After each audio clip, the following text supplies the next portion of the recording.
दोस्तों, तो कैसे हैं आप सभी? मैं आशा करता हूँ आप सब ठीक होंगे। आज हम लोग बात करेंगे क्लास 8 का भूगोल किताब है, उसको हम लोग पहला पार्ट है जो है उसको देखेंगे, उसका क्वेश्चन सर। ठीक है, तो चलिए बिना देरी के शुरू करते हैं। आज हम इस वीडियो में कक्षा 9वीं के भूगोल विषय के पहला पार्ट संसाधन के 1 से लेकर 3 नंबर तक के सवालों का जवाब बताने का प्रयास करेंगे। बताने के दौरान कहीं पर गलती हो जाने पर माफ और दिक्कत तकलीफ होने पर कमेंट जरूर कर दीजिएगा। आपका बहुत बहुत धन्यवाद। अगर ये वीडियो आपको हेल्पफुल लगे तो शेयर जरूर कर दीजिएगा, और अगर आप अलग से कुछ पूछना चाहते हैं तो कमेंट जरूर कर दीजिएगा। हम आपके डाउट्स को अच्छी तरह सॉल्व करने का प्रयास करेंगे। सबसे पहले इसमें दिया गया है प्रमुख शब्द। संसाधन को रिसोर्स कहते हैं, पेटेंट, संभाव्य, पॉसिबल, अजैव, एबाटिक, मतलब ये सबको भी आप ध्यान दीजिएगा। ठीक है, तो सबसे पहला क्वेश्चन है रिक्त स्थानों की पूर्ति कीजिए। पहला है पवन ऊर्जा खलिस्तान संसाधन का उदाहरण है। दूसरा, उत्पत्ति के आधार पर संसाधन खलिस्तान और खलिस्तान 2 प्रकार के होते हैं। तीसरा, दक्कन लावा पठार में खलिस्तान मिट्टी पाई जाती है। और चौथा में प्रधानमंत्री कौशल विकास योजना वर्ष खलिस्तान ईस्वी में प्रारंभ की गई है। तो इसका जवाब आप देख सकते हैं, हमारे स्क्रीन पर उपलब्ध है। ठीक है, पहला का उत्तर होगा अनवीकरणीय संसाधन। ठीक है, ये आप पाठ 3 में देख सकते हैं, इसी का 34 पेज नंबर। ठीक है, यहाँ आप देख लीजिए। दूसरा का आंसर होगा अजैव संसाधन, जैव संसाधन। ठीक है, ये आपको पेज नंबर 4 में मिल जाएगा। दूसरा का आंसर होगा काली मिट्टी। ठीक है, आप देख सकते हैं यहाँ पेज नंबर 3 में इसका। चौथा का आंसर होगा 2016। ठीक है, उसको आप देख सकते हैं पेज नंबर 6 में। अब हम लोग देखते हैं दूसरा नंबर में सही उत्तर लिखें।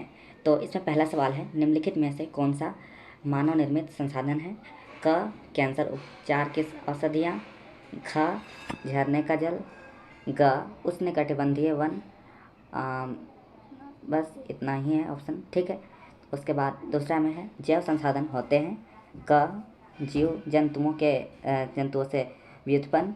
ख, मनुष्य द्वारा निर्मित। ग, निर्जीव वस्तुओं से व्युत्पन्न। ठीक है, उसके बाद तीसरा है केरल के तटीय रेत में पाए जाने वाला संसाधन है। क, थोरियम। ख, लोहा। ग, यूरेनियम। तो इसमें हम लोग अब चौथा नंबर देखते हैं, तो वह है सतत पोषणीय विकास की अवधारणा किस सम्मेलन में पहली बार आया? तो इस सब का हम लोग आंसर देख लेते हैं। तो इसमें पहला का आंसर होगा ऑप्शन नंबर ए, मतलब का कैंसर उपचार की औषधियाँ। ठीक, दूसरा का भी आंसर का ही होगा, जीव जंतुओं से व्युत्पन्न। ठीक है, तो अगर तीसरा का आंसर देखा जाए तो ये इन तीनों में से कोई भी सही नहीं होगा। ठीक है, क्योंकि आप देख सकते हैं स्क्रीन पर, जब हम लोग इसमें देखते हैं तो इसमें केरल के तटीय रेखा में मोनाजाइट का ऑप्शन दिया गया है, जबकि लद्दाख में यूरेनियम का दिया गया है। तो यहाँ पर इसमें मोनाजाइट का ऑप्शन नहीं है, मतलब ये यहाँ इसमें ऑप्शन नहीं होगा। ठीक, अब चौथा में भी हमें 3 ऑप्शन दिया गया है, स्टॉकहोम, क्योटो और रियो। ठीक है, तो इसमें मैं जब इसका आंसर देखने चाहा तो बहुत कंफ्यूज हो गया।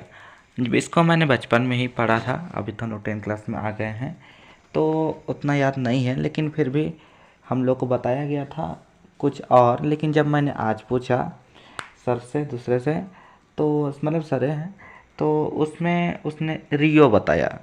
जब मैंने यूट्यूब पे से सर्च किया तो आप देख सकते हैं एक HDS ट्यूटोरियल नाम का एक चैनल है, उसमें उसने ऑप्शन बढ़ा के बताया, पृथ्वी सम्मेलन करके बताया। देखिए, आप अगर मिलता है तो कमेंट कर दीजिएगा। हम लोग देखते हैं तीसरा क्वेश्चन। ठीक है, तीसरा है संसाधन किसे कहते हैं? तो इसका भी जवाब देख लेते हैं। ये आप भूगोल किताब खोलेंगे तो पहला पेज नंबर आप देखेंगे तो उसमें आपको सेकंड पैराग्राफ पर यहाँ पर आप देख सकते हैं जो चिन्ह दिया गया है, वहाँ तक आप लिखिएगा। ठीक है, और मार्क्स जैसे ज़्यादा रहेगा तो आपको नीचे भी है जो वो सबको भी लिख लेंगे। ठीक है, तो उदाहरण भी दे दीजिएगा जो यहाँ पर लिखा हुआ है। ठीक है, आप इसे ही लिखेगा तो आराम से हो जाएगा, लेकिन इसको बेहतर तरीके से अच्छे से नंबर लाने के लिए आपको समझ के ही लिखना बहुत अच्छा रहेगा।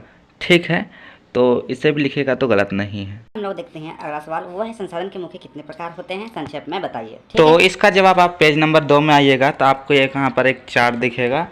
तो यहाँ पर देखिए चार्ट है, और इसके अलावा आप ऊपर देखेंगे तो भी आपको संसाधन के प्रकार दिखाया जाएगा। मुख्यतः 3 प्रकार के होते हैं, प्राकृतिक संसाधन, मानव निर्मित संसाधन और मानव संसाधन। ठीक, इतना ही में हम लोग का कुछ हद तक का तो आंसर हो गया है, लेकिन बाकी आप परिभाषा भी लिख देते हैं तीनों का तो बहुत ही अच्छा होगा, आपको अधिक से अधिक नंबर मिल जाएगा। ठीक है, अगला सवाल है संसाधन संरक्षण महत्वपूर्ण क्यों है। ठीक है, इसका जवाब आप पेज नंबर 6 जैसे ही खोलिएगा भूगोल का, तो उसमें आप देखिएगा तो आपको सतत पोषणीय विकास का जो परिभाषा है वो लिखा हुआ दिख रहा होगा।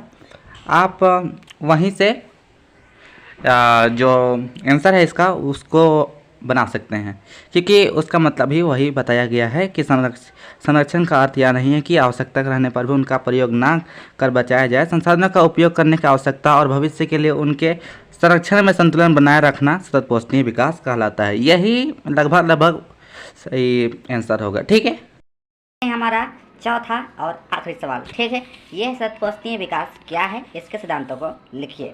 ठीक है, जब आप तो हम लोग पहले ही देख चुके हैं कि पेज नंबर 6 में जब हम लोग देखे थे तो यहाँ पर सतत पोषणीय विकास का परिभाषा तो लिखा गया था, तो इसी को आप लिखिएगा। ठीक है, उसके बाद इसका सिद्धांतों को लिखने बोला है, तो उसी में आप देखिए यहाँ पर पेज नंबर उसी में 6 में ही सतत पोषणीय विकास के कुछ सिद्धांत है जिस पर ध्यान देने की आवश्यकता है। यहाँ पर दिया गया है मानव जीवन की गुणवत्ता को बढ़ाना, पृथ्वी की जैव विविधता का संरक्षण करना, प्राकृतिक संसाधनों का सदुपयोग, सांस्कृतिक विविधता का संरक्षण, संसाधनों का पुनः उपयोग, पर्यावरण के प्रति व्यक्तिगत व्यवहार और अभ्यास में परिवर्तन, समुदायों को अपने पर्यावरण की देखभाल करने योग्य बनाना। मुझे आशा है आपसे कुछ समझ में आया होगा। कहीं पर दिक्कत की बात है तो आप कमेंट करिएगा। मिलते हैं, टेक केयर।